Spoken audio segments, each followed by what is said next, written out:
Lionel Messi and the World Cup have the most toxic relationship in the history of sport. For 16 years, it humiliated him, tortured him, and dumped him on live television in front of a billion people. Then, in 2022, it finally married him. And last night, in 2026, it came back one more time, just to remind him who is really in charge. This is the story of a tiny genius versus the one trophy that spent 2 decades trying to break him. Here's what you have to understand. Messi is arguably the greatest football player who has ever lived, the most Ballon d'Or in history, more goals and assists than should be biologically possible. He is a cheat code in human form. And for most of his career, the World Cup looked at all of that, laughed, and said, "Cute, now watch this." 6 tournaments. Let's speed run the trauma. 2006.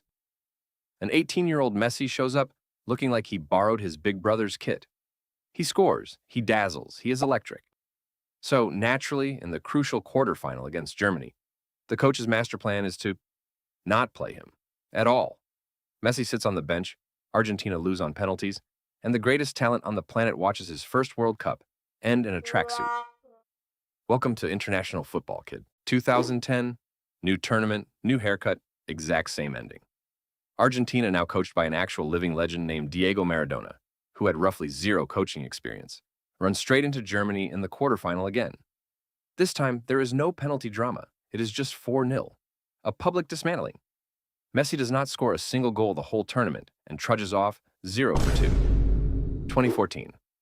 This is the one that actually hurts. Messi drags a fairly average Argentina team through the entire tournament almost by himself, wins the Golden Ball as the best player at the World Cup, and reaches the final, one game from immortality. And then, in extra time, a German named Mario Götze scores the only goal of the match. Cut to the most famous photo in football history. Messi walking past the golden trophy, inches away, and not allowed to touch it. Absolute cinema.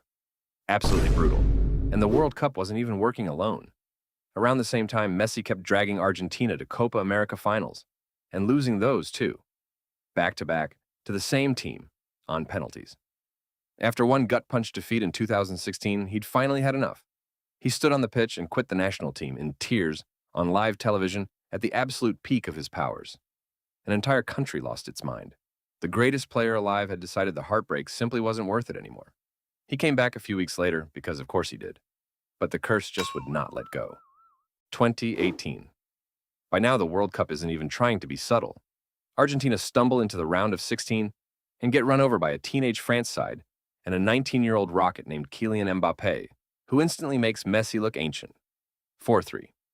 Messi goes home, quietly steps away from the national team for a while, and an entire country begins to panic that the greatest player ever might never win the big one. 2022. Qatar. The last dance, everyone assumes, and this time, finally, the football gods run out of cruelty. Messi is unplayable. He drags Argentina to the final, against France, against Mbappé again. And what follows is genuinely the greatest World Cup final ever played. 3-3, Messi scores twice, Mbappé answers with a hat-trick, and it goes to penalties. Argentina win.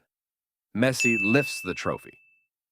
36 years of a nation's heartbreak gone. The debate supposedly settled. Roll credits. The perfect ending. Except the football gods do not do the end. 2026. Messi is 39 years old. This was supposed to be a farewell lap, a goodbye tour where everyone claps and he waves. Instead, he drags Argentina all the way back to the final one more time.